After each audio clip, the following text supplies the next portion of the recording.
Ele foi crooner, disc jockey, primeiro lugar na buzina do Chacrinha, ganhando o título de calouro exportação. Foi vendedor de livros, ganhou o primeiro lugar no concurso como melhor intérprete de Roberto Carlos. Fez sucesso com a música brega e em 1984 cantou muito Garotinha. Foi numa noite linda, eu me lembro ainda no interior. Foi naquela casinha que a garotinha me olhou. Nada ela quis falar, mas no seu olhar havia pureza. No meio de tanta gente, ela era diferente, ela era uma beleza. Fernando Luiz é o meu convidado de hoje, cantor. Fernando, quando é que começou esse interesse pela música? O interesse pela música começou, obviamente, quando eu era criança, né?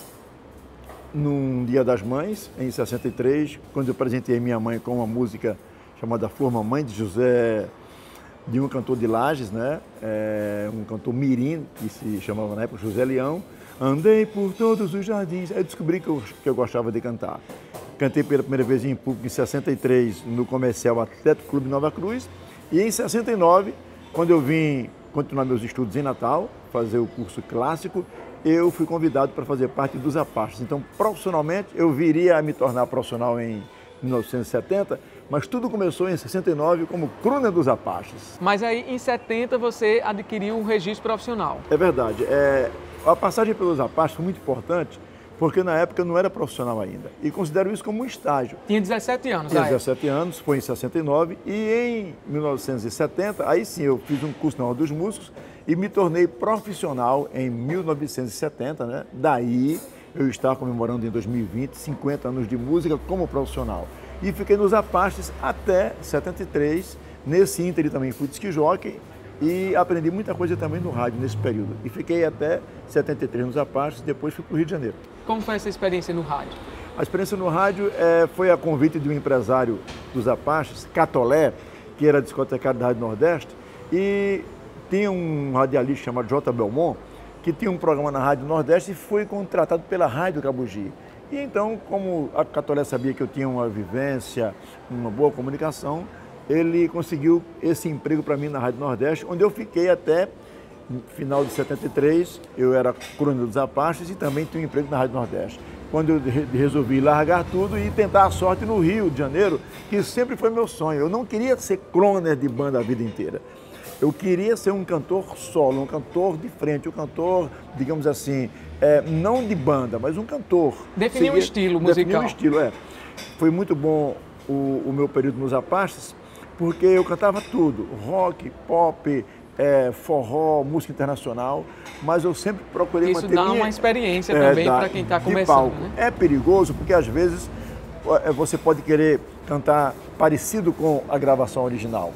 Alguns colegas nossos se descaracterizam, mas eu mantive meu estilo, porque meu sonho era ir embora para o Rio de Janeiro ser cantor. Então eu fiquei até 73 como um crooner dos Apaches e depois saí da banda e fui para o Rio tentar a sorte como cantor individual, como artista, vamos dizer assim. E como é que apareceu a oportunidade, né, de ir ao programa do Chacrinha, participar lá da competição? Olha, conta pra gente. Foi um período maravilhoso para mim. Por quê? Foi um grande aprendizado. Eu saí daqui em dezembro de 73, viajei de ônibus, certo? Quantos dias? Quantos dias? 3 dias de ônibus, 2 dias e meio. Atravessando de barca ao Rio São Francisco. Cheguei, vou ser bem sincero, como se diz na linguagem, só o coió, né? Fui morar de favor na casa de um amigo meu que já era hóspede de uma pessoa que ele conhecia, enfim. E quando eu cheguei no Rio, eu procurei logo me inscrever no programa do Chacrinha, que era a grande vitrine da época. E eu tive muita sorte porque as pessoas se inscreviam e às vezes não se apresentavam, porque era muita gente inscrita. Havia uma pré-seleção. É porque era muita gente inscrita e havia uma seleção, lógico, e eram selecionados 5 calouros por cada programa. E às vezes era muita gente. Mas eu tive sorte que na semana que eu me inscrevi, eu fui selecionado entre os 5. Por alguma razão eles me escolheram. E exatamente, cerca de 10 dias depois que eu cheguei no Rio, eu consegui cantar no Chacrinha. E na minha primeira participação eu já fui o melhor calouro da semana. Foi uma coisa assim espantosa, me pegou assim foi muito surpreendente. Eu cantando uma música de Moacir Franco, Mal, mal, mal, mal, mundo mal, sempre o mesmo no ponto final, que eu tinha aprendido em Natal, já com a intenção de chegar no Chacrinha e cantar essa música. Eu ia tentar o Chacrinha ou o Mauro Montalvão, que era outro programa de auditório. Não consegui me inscrever, graças a Deus, no Mauro Montalvão. Fui para o Chacrinha, fui o melhor da semana, ganhei uma TV em preto e branco. Inclusive tem um documentário falando sobre o Chacrinha que mostra os calouros recebendo essa TV. Eu digo, meu Deus, eu vivi isso aí. Fui o melhor do mês, ganhei um aparelho de TV a cores, né, que era a grande novidade. E isso no final de dezembro, né? E em fevereiro eu fui o melhor calouro do ano. Foi uma coisa muito rápida para mim. Eu cheguei em 3 meses no Rio de Janeiro, eu já era o melhor calouro do Brasil, ganhei um carro 0 quilômetro. Foi uma coisa espantosa. E aí como é que você soube conduzir nessa situação? Na verdade, alguém que saiu do Nordeste, chegou ao Rio de Janeiro e em pouco tempo estava... Na verdade, eu não soube conduzir. Eu fiquei empolgado. Eu achava que eu era o rei da cocada preta. Pô, ganhou no Chacrinha, melhor calor do Brasil. Aí, a partir dessa vitória, eu comecei minha via crucis pela noite. Aí eu chegava nas boates, né, querendo trabalhar. Eu sou o calor de exportação 73. Aí os caras, tudo bem, vamos aguardar aí uma oportunidade.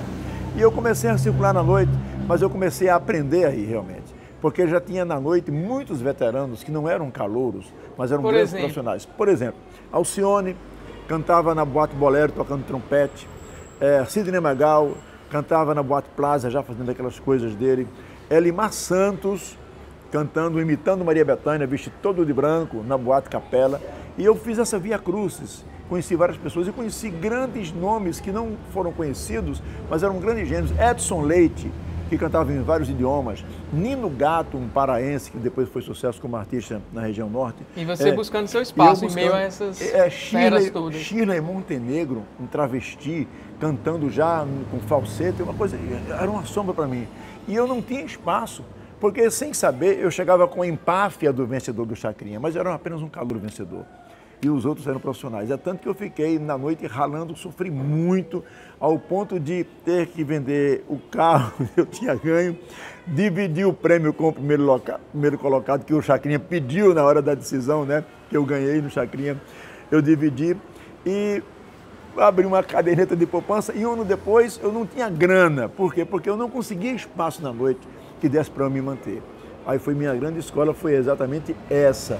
Foi, depois de um ano eu tenho que parar para pensar e ter que procurar outra atividade. E aí foi nesse momento que veio o trabalho de vendedor de livros. É verdade. Um amigo meu chamado Rui Ricardo me encontrou numa situação meio não deplorável, mas difícil, lá nos Arcos de Copacabana, aliás, da Lapa, e me viu e era meu fã.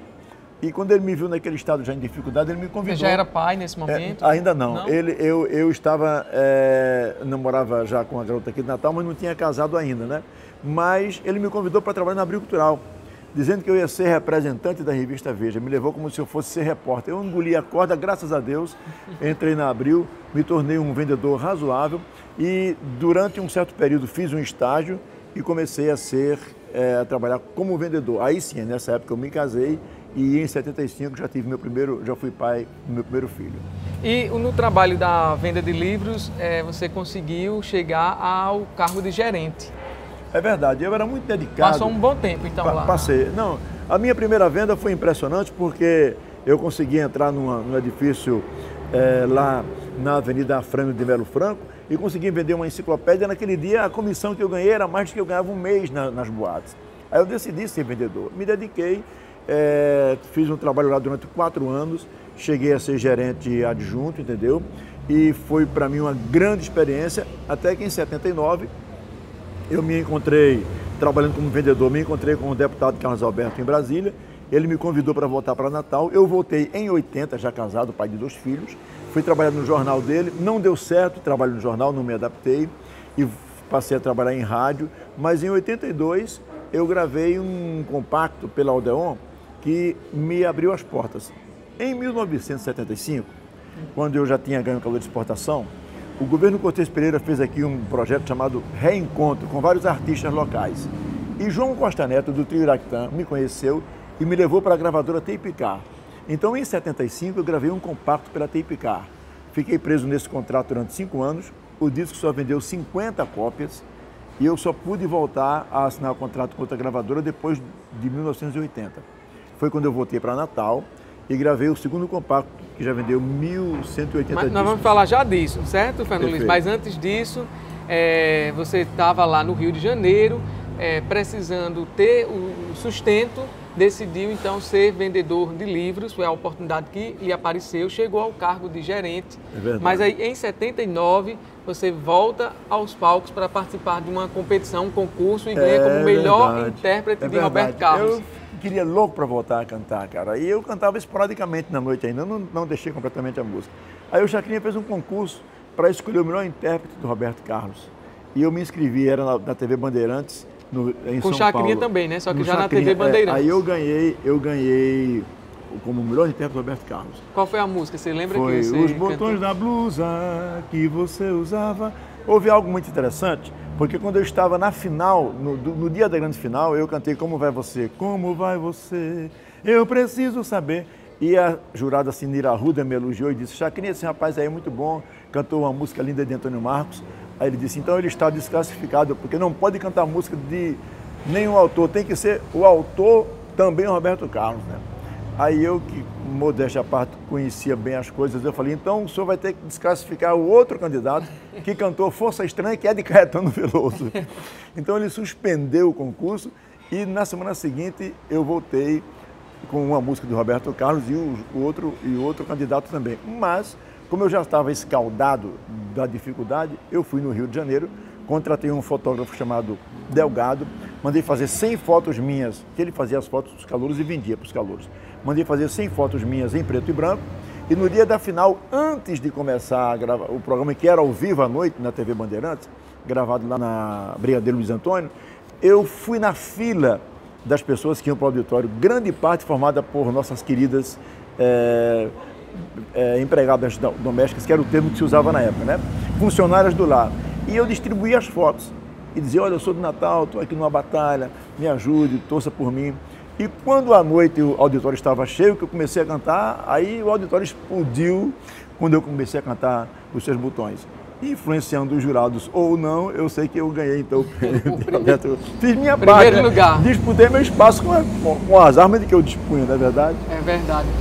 Aí tem uma declaração sua, Fernando Luiz, que você diz que você não tinha um estilo definido, estilo de música definido, e por conta disso você não se sentia respeitado ali naquele meio artístico. É verdade. E quando é que você descobriu que o seu estilo era o brega?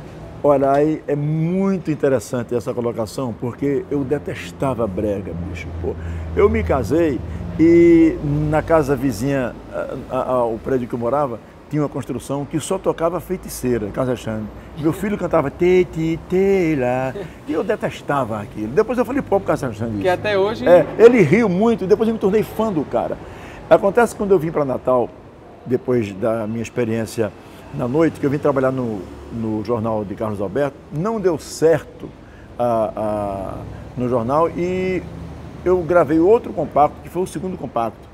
Foi um amigo meu chamado Maurílio Costa que disse: rapaz, você com essa aparência, você tem que cantar música brega, você não pode cantar MPB. Eu até acho graça nisso hoje, né? E eu gravei um compacto com duas músicas. Onde é que ela está? Eu não sei para onde ela foi. E outra música, o lado B antigamente era o compacto, lado A e lado B, né? O lado B era Chorei quando o sino badalou. Duas músicas cafonérrimas, breguíssimas, mas que me garantiram o passaporte para o meu verdadeiro estilo. Porque esse compacto, ele vendeu bem no Rio Grande do Norte, na Paraíba e em algumas regiões de Pernambuco. E eu tinha um programa de rádio em Natal, quando eu voltei já em 82, e com esse compacto eu descobri esse universo da música brega. Aí eu me identifiquei totalmente. Eu digo: aqui é o meu estilo.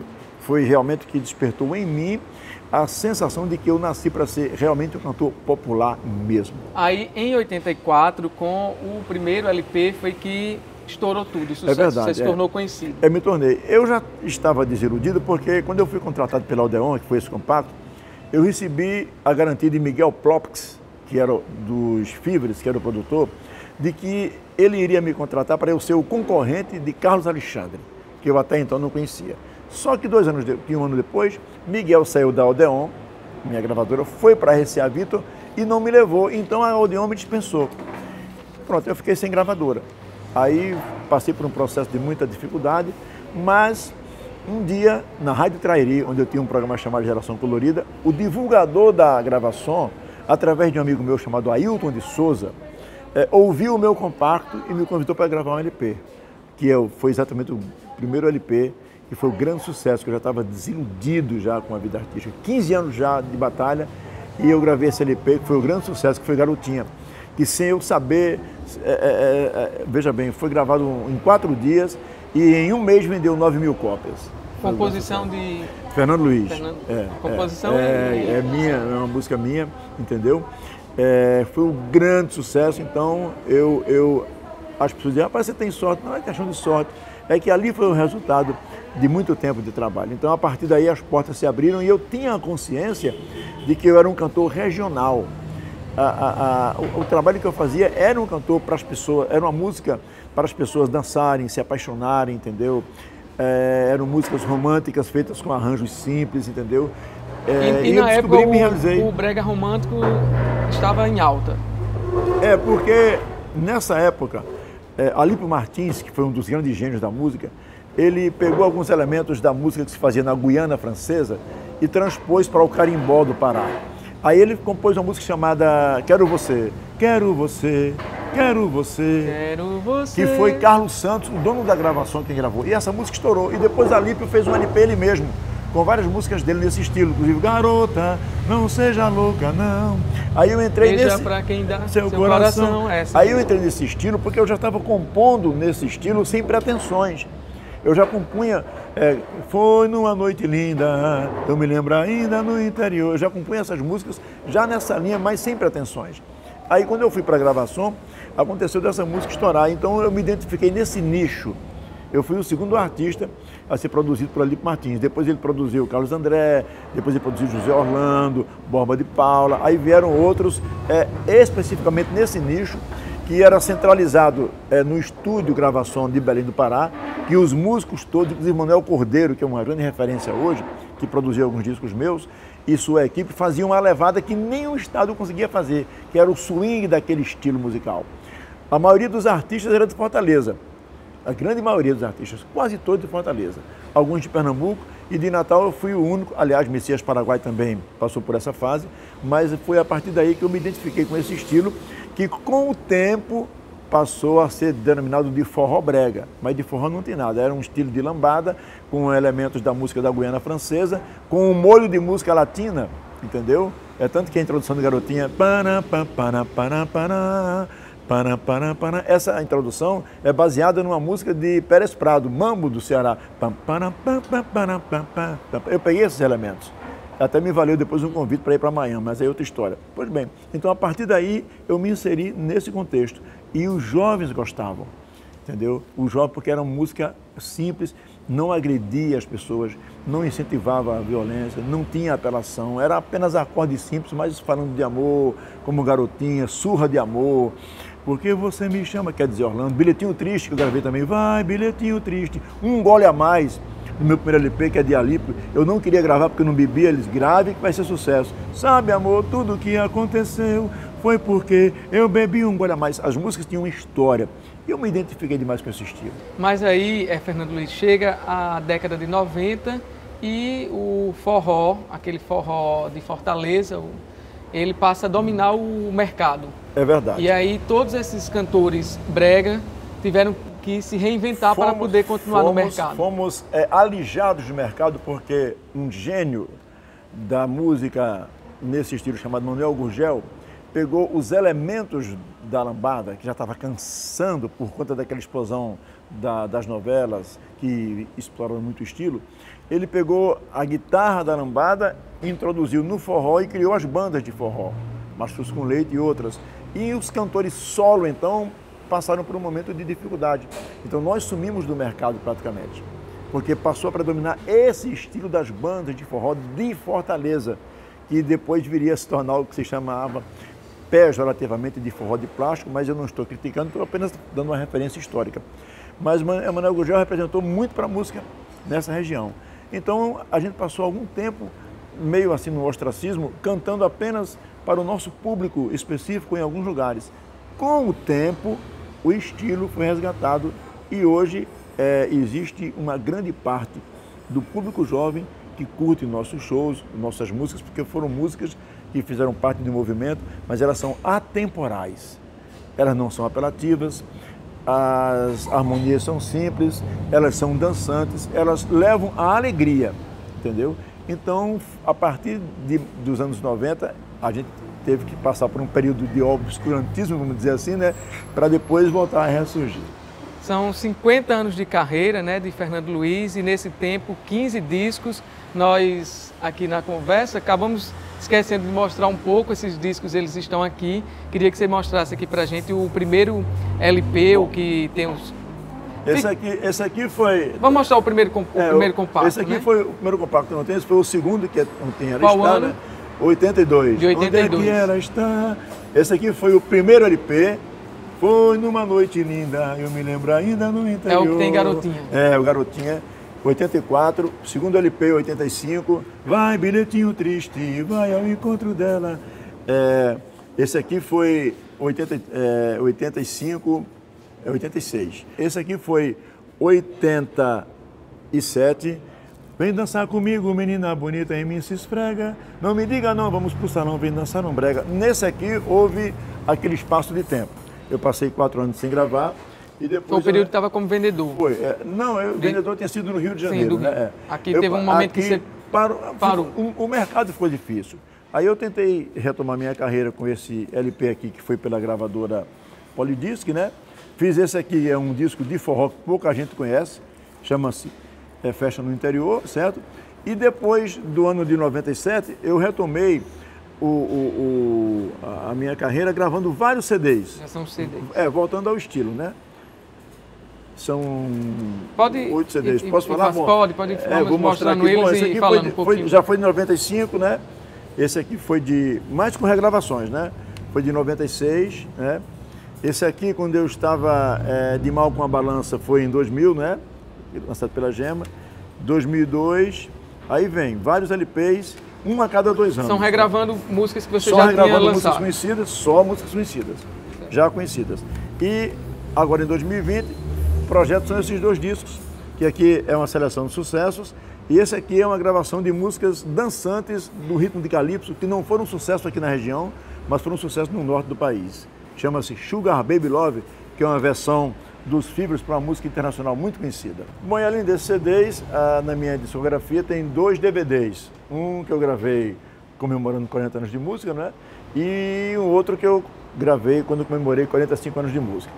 Paralelo a essa atividade, eu trabalho muito com literatura, eu gosto muito de escrever, e eu escrevi também 4 livros. Os 2 primeiros são autobiográficos, né? Sorrisos, Lágrimas e Canções, né? E o segundo é Vida de Artista, com algumas informações do primeiro livro, mas com mais detalhes. E também escrevi um livro contando a história dos meus projetos, que eu tenho vários projetos culturais, como o Talento Potiguar, Estudo das Comunidades, Arte Pé Descalço. E eu escrevi um livro também, chamado Com a Boca no Trombone, que foi uma seleção de vários artigos. Quais são os outros projetos futuros? Bom, eu tenho um projeto, eu tenho um programa de TV, eu tenho um programa na Band Natal, né? Eu tenho já um projeto chamado Talento Potiguar, que tem 11 anos no ar. Lancei vários CDs com artistas das comunidades e o meu projeto para 2020 é comemorar os 50 anos de carreira e continuar lutando pelo artista potiguar. Obrigado, Fernando Luiz, por essa entrevista, por esse bate-papo. Parabéns pelos 50 anos de carreira na música brega, sobretudo. Parabéns. Estou muito feliz e lembrem-se, o brega ele é um estilo musical como outro qualquer, certo? Diga não ao preconceito contra o artista popular, porque ele é um cidadão e ele faz aquele tipo de música que está dentro do seu alcance intelectual. Um abraço carinhoso e lembre-se, eu canto brega, mas eu não penso brega. Ok, obrigado. Nós continuamos aqui ouvindo um pouquinho mais de Fernando Luiz. Vamos lá então. Vem, garotinha bela, qual o nome dela? Não sei não, senhor. Sei que meu coração não está aqui, não foi pro interior. Mora naquela casinha com a garotinha que vivo sonhando. Vou embora da cidade, pois a felicidade está na roça me esperando. Ok.